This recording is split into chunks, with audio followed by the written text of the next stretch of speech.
आइए सुनते हैं कहानी मालिक का नमक। यह कहानी एक नेपाली लड़के की है जो गांव में माँ और अपने छोटे भाई के साथ रहता है। पर वह काम अच्छा से नहीं करता। वह अपने काम में बहुत लापरवाह रहता है। वह गांव में लड़कों के साथ घुमा करता था। उसकी माँ उससे परेशान थी। उसका नाम राजू था। राजू की शिकायत दिन प्रतिदिन बढ़ती जा रही थी। वह किसी का मुर्गी का दरवाज़ा खोल देता तो कभी किसी की गाय का बछड़ा खोल देता। उसकी शिकायत सुनकर राजू की माँ तंग आ चुकी थी। एक दिन एक पड़ोसन का गाय का बछड़ा राजू ने खोल दिया तो बछड़ा गाय का सारा दूध पी गया। जब यह बात पड़ोसन को मालूम हुआ तो राजू के माँ के पास शिकायत लेकर आई। बुरा भला कहने लगी कि देख तेरा बेटा क्या किया। मेरे नाती का अब तो रो रो के बुरा हाल होगा, क्योंकि वो शाम के समय उसे दूध चाहिए। वो दूध के लिए बहुत रोता है। पड़ोसन ने राजू की माँ को खरी खोटी सुना के चली गई। राजू के माँ को गुस्सा आया तो राजू को खंभों में बांधकर बहुत मारा। वैसे मार राजू को पहली बार पड़ी थी, इसलिए उसका दिल घर से टूट गया। राजू घर से चुपके से भाग गया और भागकर आंध्र प्रदेश में आ गया। तो जब वह स्टेशन पर घूम रहा था तो एक तेलुगु वाले की नज़र उस पर पड़ी। वह समझ गया कि बच्चा भूखा है तो उसे बुलाकर खाना दिया। बच्चा भूखा था तो जल्दी जल्दी खाना खा गया। उस आदमी का नाम अप्पल नायडू था। उसने बच्चे से पूछा तुम्हारा नाम क्या है, तो उसने बताया राजू। अप्पल नायडू को हिंदी थोड़ी थोड़ी आती थी पर वह काम चला ले रहा था। उसने बोला कि तुम हमारे घर पर चलोगे, तो राजू तैयार हो गया। तो अप्पल नायडू ने उसे अपने घर लाया। उसकी पत्नी बैजंती थी और एक छोटा लड़का जिसका नाम सतीश था। बैजंती बोली। बैजंती को तेलुगु बस आती थी, हिंदी बिल्कुल नहीं। उसने पति से पूछा तेलुगु भाषा में कि यह लड़का कौन है, तो अप्पल नायडू ने सारी बात बता दी। अप्पल नायडू के पास मिठाई की दुकान थी। उसने बैजंती को बताया कि मैं इसे अपने मिठाई के दुकान पे काम पे लगा दूंगा। अप्पल नायडू की दुकान में 4 लोग पहले से भी काम करते थे। राजू को लाकर काम पे लगा दिया, पर राजू को शुरू में समझ नहीं पा रहा था कि वह क्या करे। वह एक अजीब ढंग से रहने लगा। अप्पल नायडू पछताने लगा कि मैं उसे बेकार में ही ले आया। वह कुछ काम का नहीं। वैजयंती बोली उसे जाने के लिए बोल दो, वह काम धाम तो करता नहीं, बस खाता ही है। अप्पल नायडू बोला ऐसे कैसे छोड़ दूँ, मेरे पास कई महीनों तक रह चुका है, लोग जान भी गए हैं। अगर वह कहीं गया और उसे कुछ हो गया तो हम लोग समस्या में फंस जाएंगे। तो वैजयंती बोली तब अब क्या करें। तो अप्पल नायडू बोला उसको गांव भेज देंगे। राजू को बुलाकर कहा राजू तुम्हारी माँ का घर से फ़ोन आया है, तुम गांव चले जाओ। तो राजू बोला मालिक मैं गांव नहीं जा सकता, मेरे को मालूम नहीं। तो नायडू पूछा कि तुम आ कैसे गए। तो राजू ने जवाब दिया मैं अपने मन से जो गाड़ी खाली मिली मैं उसमें चढ़ गया और चला आया। ठीक है, नायडू ने बोला। अब राजू सोचने लगा अगर मैं गांव फिर से गया तो माँ मारेगी। उसे भय हो गया। तभी राजू काम को अच्छे से करने लगा। कुछ दिन के बाद जब अप्पल नायडू ने देखा कि राजू अब काम अच्छे से कर रहा है तो वह अपना फैसला बदल दिया। राजू अब धीरे धीरे सारा काम को समझ गया और भाषा से भी परिचित हो गया। अब अप्पल नायडू का मिठाई की दुकान में मेहनत से काम करने लगा। उसने इतना मेहनत किया कि बिक्री बढ़ने लगी और ग्राहकों से मीठी मीठी बातें करता था। अब राजू का दिल दुकान में लग गया। बाहर से अंदर तक सारा काम संभालने लगा। अब वह बड़ा भी हो गया था। मालिक और नौकर के रिश्ते को वह अच्छी तरह से समझ गया था। अप्पल नायडू तो राजू को दुलार प्यार तो देता था, पर खाना कपड़ा उसे अलग अलग देता था। वह कुर्सी पर बैठकर खाता तो राजू जमीन पर। वह देखता था अप्पलनायडू अपने बेटे सतीश को अपने गोद में बिठाकर खाना खिला रहे थे तो राजू प्यार भरी नज़रों से देख रहा था।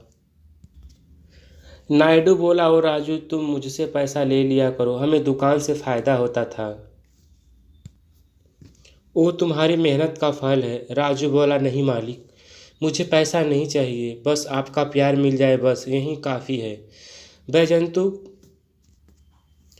को राजू के रहने से बहुत आराम था। वह घर का सारा काम, खाना पकाना, झाड़ू पोछा सारा काम कर दिया करता था। जब घर का काम हो जाता तो मालिक को खाना दुकान पर लेकर जाता और वह जब तक मालिक खाना खाते तब तक वह दुकान देखता। कभी कभी मालिक को नींद आ जाती तो वह सो भी जाते थे। धीरे धीरे करके राजू पर अप्पलनायडू का विश्वास बढ़ता गया। राजू को जो पैसे मिलते थे उसे बचा कर रखता था और मालिक के लड़के का जन्मदिन आने पर वह तोहफा खरीद कर देता। सतीश भी राजू के साथ घुल मिल गया था। सतीश को स्कूल से जाना और लेकर आना भी करता था। एक बार जब वह सतीश को स्कूल से घर ला रहा था तो एक बाइक वाला से धक्का लगने वाला था कि सतीश को बचाने के चक्कर में राजू को लग गया। ये अच्छा हुआ कि वहाँ के लोग बता रहे थे कि अगर सतीश को धक्का लगता तो उसकी जान भी जा सकती थी, पर राजू उसे बचा लिया। राजू का एक पैर टूट गया। इसकी वजह से राजू को 5 महीने तक बिस्तर पर रहना पड़ा। इधर राजू के न रहने से दुकानदारी भी ठप पड़ गई थी। राजू ने कहा, मालिक आप चिंता ना करें, जब ठीक हो जाऊंगा तो दुकान को फिर से अच्छी तरह से जमा दूंगा। जब राजू ठीक हो गया तो सारा काम पहले जैसे संभालने लगा। दिन बीतता गया। अप्पलनायडू सारा दुकान का जिम्मेदारी राजू को छोड़कर कई दिनों तक बाहर काम पर जाते, पर हिसाब किताब में कोई गड़बड़ी नहीं होती थी। सारा पैसा घर पे ला कर तिजोरी में राजू ही रखता था। एक दिन ऐसा हुआ कि तिजोरी से 2 लाख रुपए और बैजंती के आभूषण गायब हो गए। जब अप्पलनायडू को मालूम हुआ तो उसने राजू से पूछा कि सारा पैसा और आभूषण कहाँ रखा है, दे दे वरना मैं तुझे बड़ी मार मारूंगा। पर राजू बोला, मालिक मैंने पैसा नहीं लिया हूँ, न आभूषण, हमें गलत समझ रहे हैं। अगर मेरे पास चेक कर लीजिए, अगर मिले तो मुझे सज़ा देना। मेरे को पैसा लेना होता तो आपसे सैलरी नहीं लेता। अप्पलनायडू बोला, तुम सब झूठ बोल रहे हो। तूने सारा नाटक किया हमारा विश्वास जीतने के लिए। सारा माल हड़प जाऊं, सही सही बता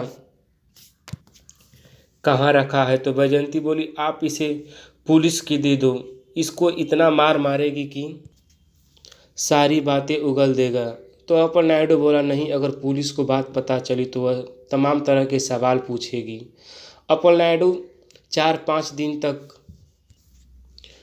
उसे नॉर्मल पूछता रहा, पर जब अप्पलनायडू को गुस्सा आया तो उसने राजू को 4-5 तमाचा मारा और कहा, जल्दी दे दे वरना मैं तेरी चमड़ी उधेड़ दूंगा। तो राजू बोला, मालिक मैं बार बार बोल रहा हूँ कि मैंने नहीं लिया हूँ, मैं आपका नमक खाया हूँ, मैं ऐसा नीच हरकत नहीं कर सकता। अप्पलनायडू को इस बार जोर से गुस्सा आया तो डंडे और बेल्ट से जोर जोर से पिटाई की ताकि वह डर जाए और पैसे और आभूषण दे दे।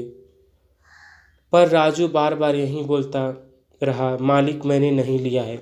अंत में वह हार मानकर उसे कमरे में बंद करके दुकान को चले जाते हैं।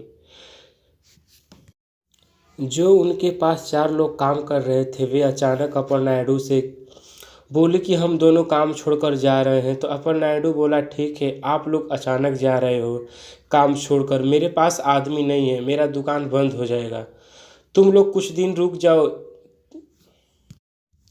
एक तो राजू ने मुझे लूट लिया, दूसरों पर भरोसा करना मुझे भारी पड़ गया।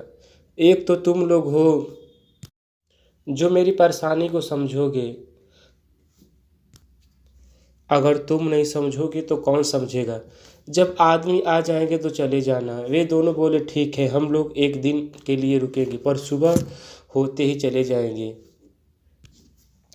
वे दोनों कमरे में जाकर आपस में बात कर रहे थे। इधर अपन नायडू को भी शक सा हुआ कि ऐसे तो कभी नहीं करते, अचानक काम छोड़कर भाग रहे हैं। अपन नायडू दरवाजे पर जाकर चुपके से बात सुनने लगा। वे दोनों बात कर रहे थे। अपना प्लान बहुत अच्छा से सेट हुआ। काम हम लोग किया, फंसा बेचारा राजू, और मार भी जानवरों की तरह खाया। हम लोग समझे कि बाहरी लोग पर शक करेगा, पर बेचारा राजू फंस गया। कितना अच्छा आदमी था।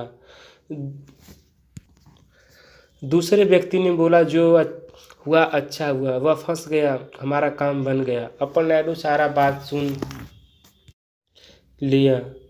उसने दरवाजे पर ताला लगा दिया और पुलिस को फ़ोन करके उन दोनों को पकड़वा दिया। सारा पैसा व आभूषण लेकर घर गया तो वैजयंती दरवाजे पर रो रही थी।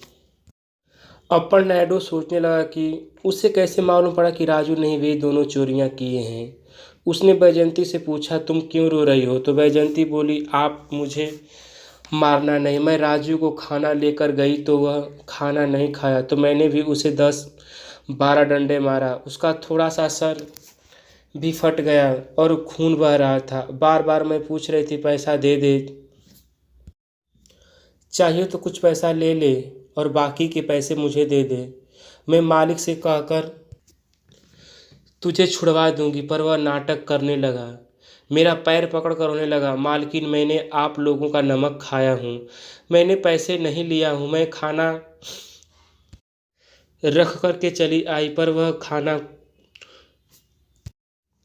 का एक निवाला नहीं खाया था। उसने कहा, मालकिन मुझे ठंड लग रही है, मुझे एक चादर दे दो, नहीं तो मैं मर जाऊंगा। तो मैंने जो कुत्ते को सुलाते हैं वही चादर, फटी पुरानी और बदबू वाली चादर, सतीश से भिजवा दी। वह सतीश से झूठ बोल रहा कि मेरे को वॉशरूम जाना है, और वह चादर उड़कर भाग गया। वह मार से बहुत डरता था। तो अपन नायडू सर पर हाथ रखकर रो पड़ा कि वे चोरियां किए और मार पड़ी बेचारे राजू को। हे भगवान, मेरे से जो गलती हुई है उसे क्षमा करना। तो वैजयंती बोली, आप क्या बोल रहे हैं? तो अपन नायडू ने सारी बात बताई। तो दोनों इतना पछतावा किए, भगवान से क्षमा मांगने लगे। अपन नायडू स्टेशन व जगह जगह सारी बस स्टॉपों पर ढूंढा, पर राजू नहीं मिला। वैजयंती पछतावा के आंसू और अपन नायडू अफसोस करते रहे। अगर कहानी आपको अच्छी लगी तो मेरे चैनल को लाइक और सब्सक्राइब कर दीजिए और बेल आइकन को भी प्रेस कीजिए, ताकि मैं जब भी नया वीडियो अपलोड करूं तो आपको नोटिफिकेशन मिल जाए, जिससे आप कहानी सुनने में मिस ना हो। धन्यवाद।